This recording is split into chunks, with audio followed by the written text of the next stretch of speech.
These are very good.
They are soft and crumbly, and you can sprinkle sugar on top.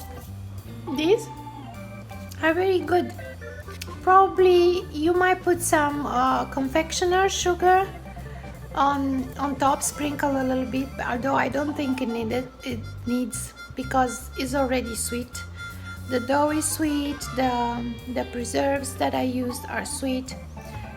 They stayed in 350 degrees oven for 12 minutes, and you take them out. Even if the dough seems to be too soft, it's gonna harden as it cools.